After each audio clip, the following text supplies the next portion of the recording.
I'm the founder of Materium, which is an open source platform for sharing recipes of biomaterials made from locally abundant nutrients.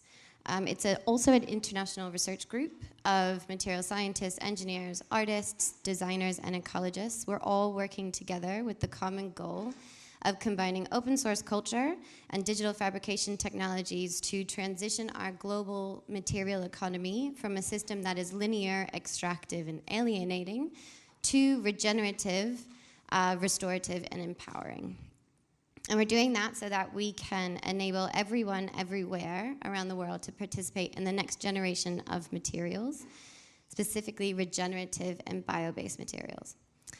So what we're working really on is trying to accelerate what's called the bio-based transition, which is a key aspect of the circular economy. This diagram is from an organization called the Ellen MacArthur Foundation. They're in the UK. And it is probably the most common way of visualizing what a circular economy looks like.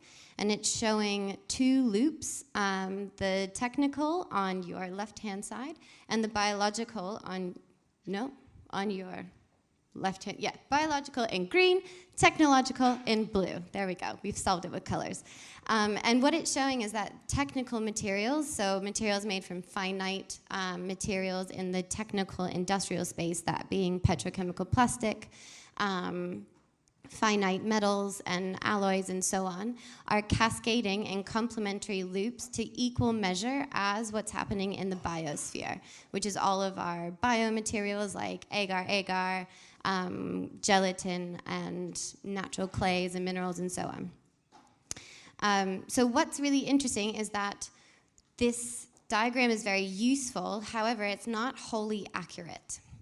If you look at it in this way, you could easily mistake that all of the materials operating and flowing in the biosphere are flowing at the same rate in the same volume as what materials are flowing in the technical sphere.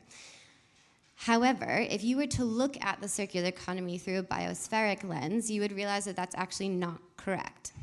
This graph compares the annual volume of organic matter being produced in the biosphere, and it compares it to the amount of technical materials being produced in the technosphere, specifically petrochemical plastics.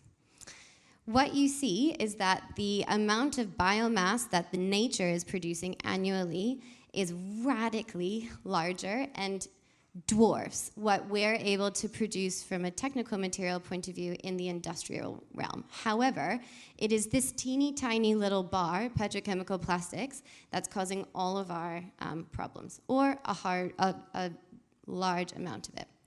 So, and because we're not viewing our materials economy through this lens, and we're being over-dependent on petrochemical plastics, we're massively undervaluing the role that biomass can play in expediting our transition to a circular economy.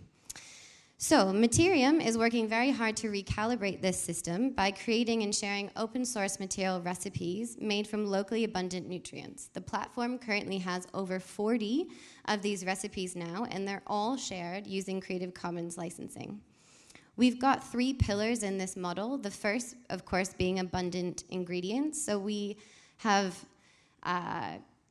created a frame around what materials we experiment and develop with based upon a really common palette of abundant nutrients. For example, what you just saw is agar, which is one of our largest and most common ingredients that we use in our recipes.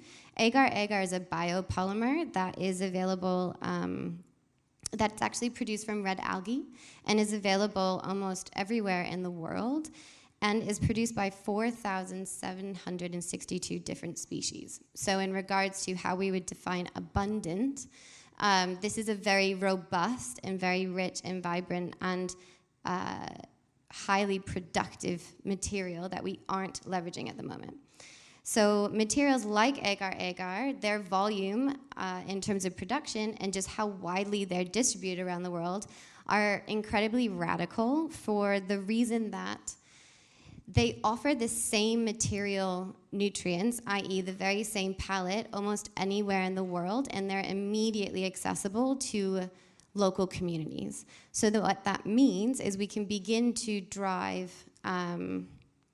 local economies from local ecologies, and we can begin to transition away from globally linear material supply chains to locally abundant nutrient networks.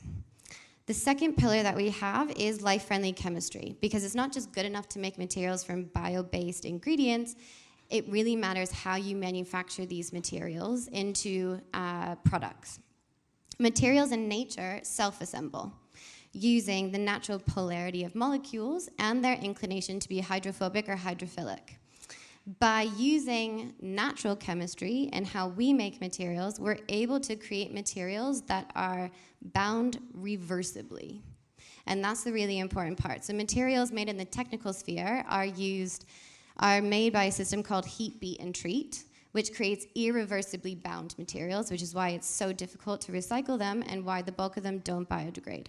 The materials we create are disassemblable naturally using just ecological systems, which means that after their useful life, they become food for the local biomes that we can place them back into.